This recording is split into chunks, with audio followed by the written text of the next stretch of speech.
Bonjour à tous, aujourd'hui je souhaite vous partager la thématique du déracinement qui est prévu dans le voyage akashique de lundi. Alors quand je parle de déracinement, je parle vraiment de déracinement spirituel, de cette perte d'identité, de cette identité sacrée. Et ces genres de déracinement, on peut le retrouver dans différentes situations.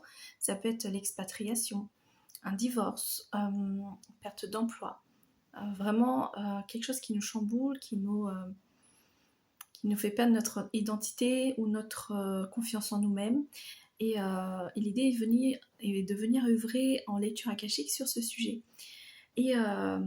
Alors avant de vous partager un peu, je regarde mes notes parce que c'est là où j'ai été voir l'akasha et j'ai tout noté.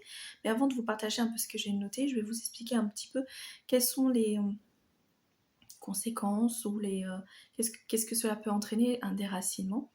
Alors on peut avoir une solitude ou une sensation d'isolation, on peut avoir une sensation de frustration spirituelle ou intellectuelle, des angoisses face à l'avenir ou ne pas réussir à ancrer les choses, les projets dans la matière, ou on peut avoir également de la perte d'un bien-être, une diminution de nos qualités de vie, ou à la recherche d'une nouvelle identité, ne pas savoir qui on est, etc.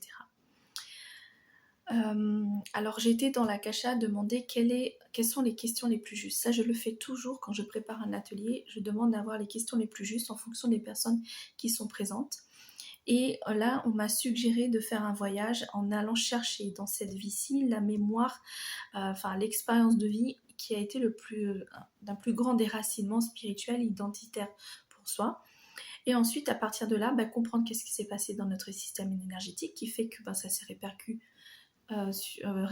sur nos expériences de vie, d'aller voir également ce qu'il y a à comprendre, à intégrer comme leçon pour permettre de transcender, de voir avec cette information-là, de transmuter à l'intérieur de soi notre part émotionnelle et mettre de la compassion pour ensuite venir œuvrer uniquement à partir de la compassion.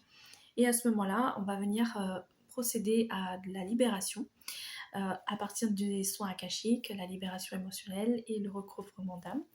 Et avec ces nouvelles informations, ce nouvel encodage de soi et ces codes de lumière, on va venir demander à ce que tout cela s'enracine en soi, qu'on se réaligne avec qui on est et qu'on retrouve nos racines en fonction de ce qui s'est passé. Et là, on va demander ce soin akashique et on aura des phrases de guérison très particulières qui m'ont transmis pour pouvoir permettre d'œuvrer sur notre identité sacrée, permettre d'ancrer ses racines et permettre d'avancer pleinement dans notre vie et intégrer tout cela. Et à partir de ce soin qui va être fort, puissant, et du coup, on va aller chercher, on va leur demander quel rituel à mettre en place dans notre vie suite à ce soin.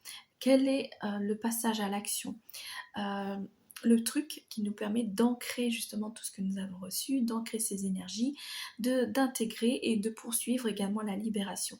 Et là, ce sera forcément quelque chose que vous allez recevoir qui est personnel, qui va vous permettre justement d'avancer sur votre chemin.